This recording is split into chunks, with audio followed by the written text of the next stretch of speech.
My sister told me that my stepson, the boy I've raised and loved as my own for 10 years, was banned from her wedding. Her reason? He wasn't real family. She actually thought I'd just quietly accept it, that I'd smile and nod while she shattered his heart to protect her perfect wedding aesthetic. She had no idea she'd just lit the fuse on an explosion that would tear our entire family apart. You have to understand, my relationship with my stepson, Leo, isn't some casual, weekend dad situation.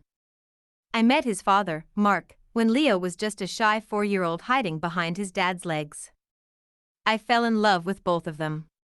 For the last 10 years, I've been there for everything. I'm the one who taught him how to tie his shoes. I'm the one who held the back of his bicycle until he finally pedaled off on his own, wobbly but triumphant. I'm the one who stayed up all night with him building a ridiculous, glitter-covered volcano for the 4th grade science fair that somehow won a blue ribbon. He isn't my stepson. He is my son. Period. We have our weekly traditions, our inside jokes, our bond is unbreakable. He's the best part of my life. My sister, Chloe, and I used to be just as close. We were inseparable growing up, the kind of sisters who shared every secret and dream. When she got engaged, I was thrilled. I was going to be her matron of honor, her right-hand woman. And for months, that's exactly what I was. I spent countless hours with her, looking at venues, tasting cakes, and helping her address invitations. But looking back, the signs were always there.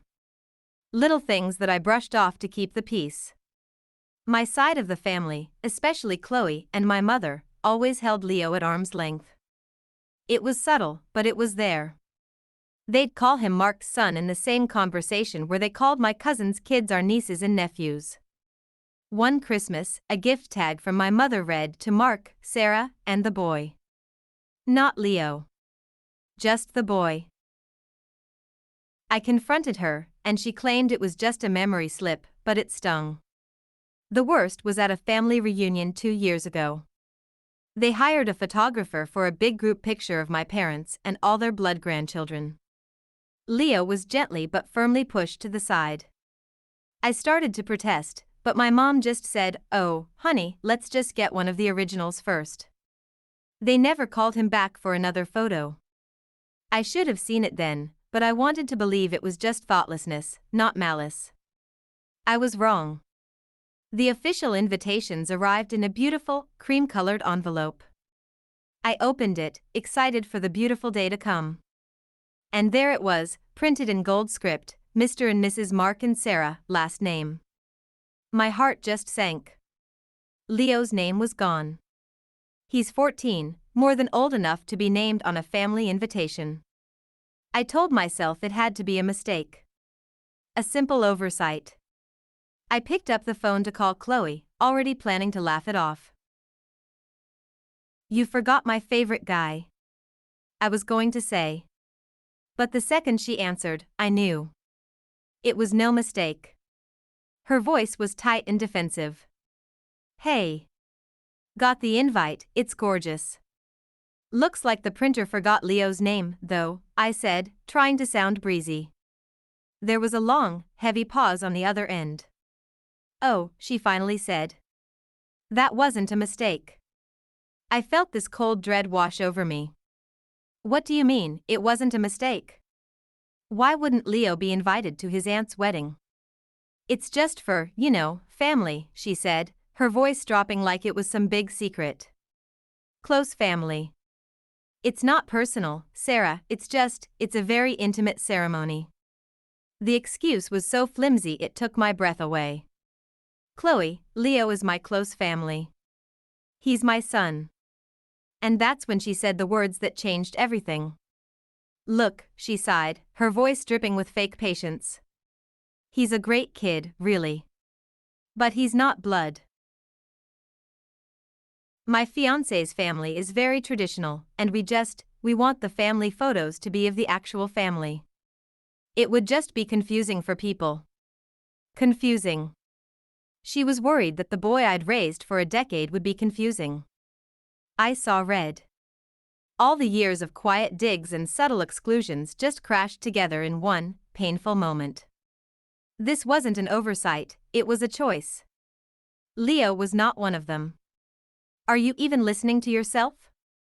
I asked, my voice shaking with a rage I hardly ever feel. You're banning my son, your nephew, from your wedding because he might ruin your photos? Predictably, she flipped it right back on me. Oh my God, why are you being so dramatic? You're making my wedding all about you. It's one day. Can't you just be happy for me? I hung up before I said something I couldn't take back. Mark came home and found me just sitting there, stunned. When I told him, his face hardened.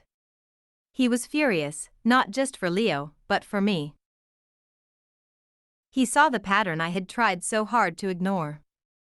He stood with me, no questions asked. We're a package deal, he said. Always. Hoping for an ally, I called my mother. That was a mistake. She immediately took Chloe's side. Don't make waves, Sarah, she pleaded. You know how stressed Chloe is. It's her special day. And let's be honest, Leo is a sensitive boy. Maybe it would all be too much for him. She was making excuses for pure cruelty. A day later, Chloe called back, bright and cheerful, like nothing had happened. She had great news. She and her fiancé had talked it over and were willing to offer a compromise. Leo could come to the reception after dinner, for the last hour of dancing. He wasn't to come to the ceremony, the dinner, or be in any of the pictures. She said it like she was offering me the world. It was the final insult. My son wasn't good enough to eat with them, but he could have the party scraps. That's when I knew talking was over. They were never going to get it. I had to make them. There was one little detail my family seemed to have forgotten. About 6 months ago, Chloe had come to me in tears. Her dream venue was way more expensive than she'd planned for, and she was about to lose it. I loved my sister and wanted her to be happy, so Mark and I wrote her a check for $10,000. It was a gift from our family, from me, Mark, and Leo, to hers. Now, sitting in my kitchen with her insulting compromise ringing in my ears, I realized the power I had. This wasn't about revenge. It was about respect. It was about drawing a line in the sand so deep they could never, ever cross it again. I opened my laptop and wrote a short, simple email to Chloe, and I CC'd our mother. Chloe, it's become very clear you don't consider Leo to be family. Since my whole family isn't welcome at your wedding, we won't be coming. The $10,000 we gave you was a gift from our family to yours. Since you don't see us as a complete family, that gift doesn't make sense anymore. I've already contacted the bank and stopped payment on the check. I wish you the best on your wedding day. Sarah, my hand hovered over the mouse. This was it. The point of no return. I wasn't just declining an invitation, I was probably blowing up our relationship for good. But then I looked at a picture of Leo on the fridge, his goofy grin beaming back at me from our last family vacation. I'm his mother. My job is to protect him. I clicked send. The silence lasted for exactly 7 minutes. Then, my phone started buzzing so hard it almost fell off the counter. Chloe's name. I let it go to voicemail. A second later, a text. Then another, and another, each one more frantic. Then my mother called. I answered. She didn't even say hello. She just screamed. What did you do? What did you do? Chloe is hysterical. You've ruined her wedding. The venue deposit is due tomorrow. How could you be so cruel? I just let her yell. When she finally stopped for a breath, I said, calmly, my decision is final. My son comes first. You are tearing this family apart over a teenager's feelings, she shrieked. No, I replied, my voice dangerously quiet. Chloe did that when she decided my son wasn't family. This is just the consequence. I hung up and blocked both of them for the night. That evening, I sat down with Leo. I didn't tell him the ugly details, he didn't need to carry that. I just told him there was a change of plans and Aunt Chloe's wedding was going to be smaller than we thought. So, I said, I have an idea. How about we take that $10,000, and the week we took off for the wedding, and the three of us go on an amazing trip? Just us. His whole face lit up. For the first time in weeks, the cloud over our house was gone. Chloe scrambled. Without our gift, her dream venue was out. She had to cancel the contract and lost her initial deposit. She ended up getting married in a community hall in her fiancé's hometown, a long way from the fairy tale castle she had imagined.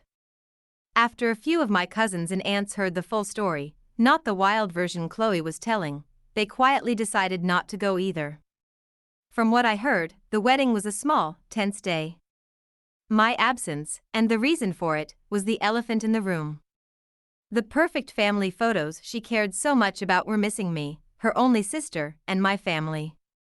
The hole we left was so much bigger than the space Leo would have taken up. My relationship with Chloe and my mother is basically non-existent now. They see what I did as a selfish, vengeful act. They'll never get that it was about protecting my son. But my own life and my own home has never been more peaceful. The trip we took with Leo was the best week of our lives. We went to the coast, explored rainforests, and ate junk food on the beach. We made memories that were worth 1,000 sterile wedding photos. On our last night, sitting around a bonfire, Leo looked at me and said, "Thanks, Mom. This is way better than some boring wedding." He knew.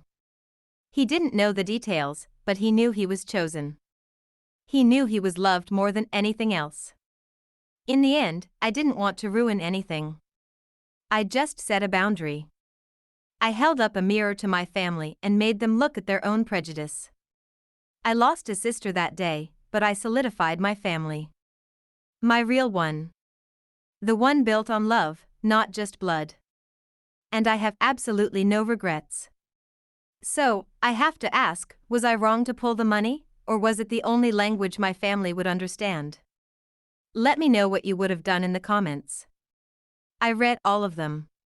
And if you're enjoying the story, please consider subscribing for more.